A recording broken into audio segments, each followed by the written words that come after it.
This is Ghent, a fantastic city often called Belgium's best-kept secret. Tucked between Brussels in the east and Bruges in the west, it's often overlooked, but make no mistake, Ghent is a true medieval powerhouse. Known for its polished and imposing architecture, bold civic buildings, and towering churches, this city stands as the very pinnacle of Europe's medieval design. In today's video, I will take you through the heart of Ghent and show you exactly why it deserves a spot on your travel list. So guys, let's go to Ghent.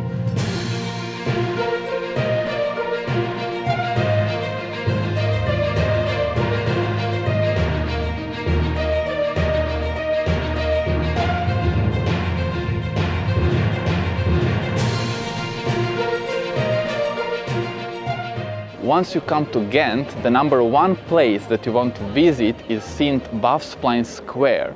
It's the very center of the city and the place where you will find many imposing buildings, including the Belfry of Ghent, which is not only the tallest belfry in Belgium, but also the UNESCO World Heritage Site. The belfry is famous for many things, but one of its most recognizable elements is the golden dragon that was put on the top of the belfry in the 14th century as a symbol of city's power and independence. The dragon has since been replaced, but you can still find the original one inside the belfry.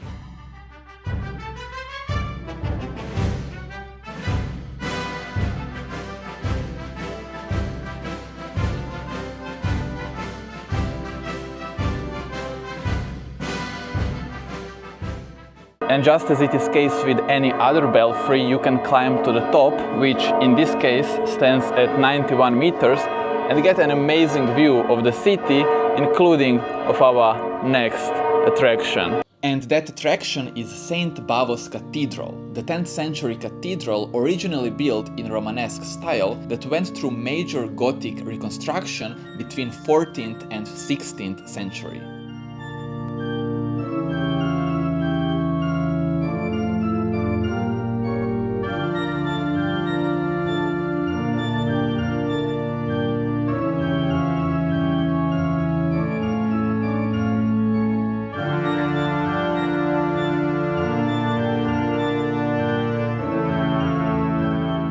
But despite its grace, the cathedral is most famous for its 15th century altarpiece, painted by Hubert and Jan van Eyck, that happens to hold the title for the most stolen artwork in the history of the world. The artwork consists of 12 panels with a theme Adoration of the Lamb of God, which represents the Christ sacrifice. And when it comes to attempts to steal the artwork, they date back to the late 18th century, when it was first stolen by Napoleon and then returned after Napoleon's defeat in 1815. But then, in 1816, 6 panels were illegally stolen by Vickers and sold to an art dealer. They ended up in Berlin. Then, in 1917, during World War I, another 4 panels were stolen by German forces, only to be returned 3 years later in 1920 as a part of Treaty of Versailles, together with 6 other previously stolen. In 1942, the Nazis stole the entire altarpiece and stored it in an Austrian salt mine. Hitler planned to display it in his Führer Museum, but it was rescued by the Monuments Men, a real-life Allied group that saved looted art. In 1934, the panel showing the just judges was mysteriously stolen and has never been found, and the replica now replaces it. To this day, it is considered as one of Europe's biggest unsolved art crimes. Next, walk around 100 meters west to the 10th century square named Korenmarkt, which name literally translates to the wheat market. The square was once the main grain trading center of medieval Ghent, where merchants from all over Europe came to trade. On the square, you will find historic facades and guild houses. And in case that you're wondering what are guild houses, well, they were historical buildings used by the guilds, professional associations of craftsmen, merchants or tradespeople, which during Middle Ages often lined up at the main square. Once you come to the square, also pay attention to the St. Nicholas Church. The 13th century Gothic-style church built on the site of an earlier Romanesque church. And, as you may already notice, it has a massive tower in the middle of the church rather than on the entrance, as it is common with most other Gothic churches. Now the reason for that is that the tower served the dual purpose. It wasn't only a church spire, but also a watchtower that was positioned at the best place to give the complete 360 view of the surrounding areas.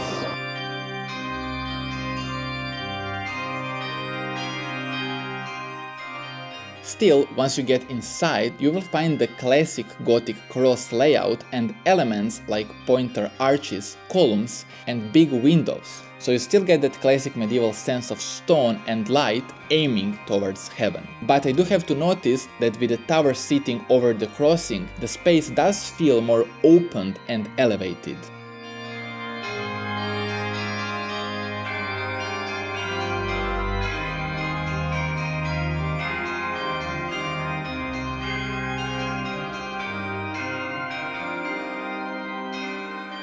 One thing that I love about Ghent is how compact the city center is. So you basically have this walkable line that stretches from west to east, and on that line you will find the most famous attractions in the city. So it comes at no surprise that it will only take you a minute walk from St. Nicholas Church to reach the city's main attraction. And that attraction is Grass Sleigh, the historic quay along the Leie River, lined with medieval guild houses and richly decorated facades. It faces Korenlai on the opposite bank, and together they form one of the most scenic waterfronts in all of Europe.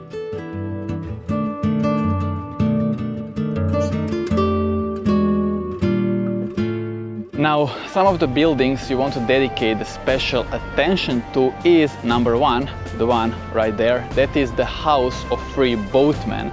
It's the Gothic-styled building from 1531. Then there is a House of Grain Weighers, which is supposed to be that one right there. And then, as the sugar at the end, there is the St. Michael Bridge right there in the back. It's a stone arch bridge spanning across the Leie River, right in the center of Ghent. The current version was built around 1910, replacing a flat swing bridge to provide both a better view and a more grandeur passageway. It connects St. Michael's Church with the historic Korenlai and Grassley area. And one cool thing about it is that it is one of the only spots in Europe where you can see the three grand medieval towers perfectly lined up in a row. They are called the Three Towers of Ghent.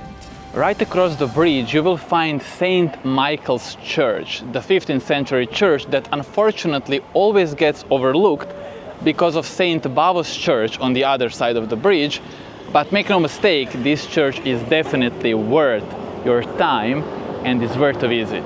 The church was built in late Gothic style with some Baroque touches that you can see in ornate altars, pulpits, dramatic carvings and a painting by Anthony van Dyck, one of the most famous Flemish Baroque painters and a student of Rubens.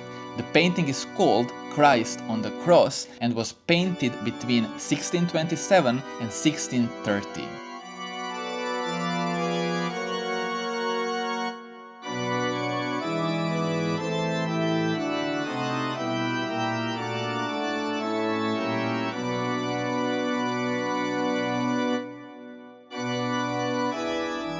One unfortunate thing about St. Michael's Church is that it was never finished, so its tower, that originally planned to be 134 meters tall, abruptly stops around halfway there. Still, the sheer size of the base makes it look powerful and fortress-like.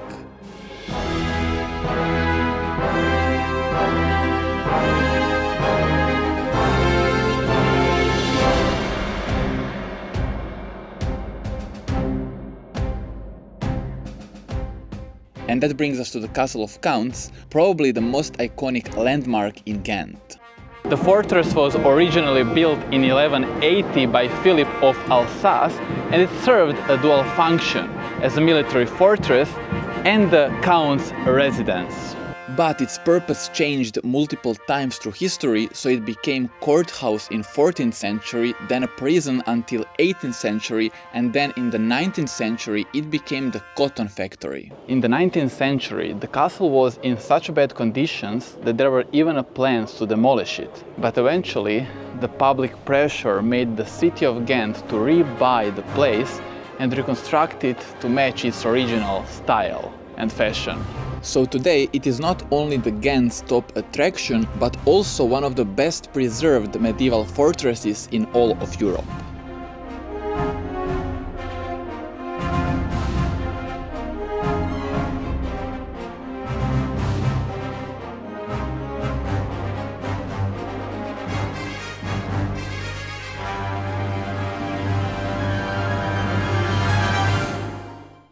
Anyway guys, thank you so much for watching this video. I hope you enjoyed it as much as I did, and of course if you liked it, please like, subscribe, share and comment. And of course, see you in the next video.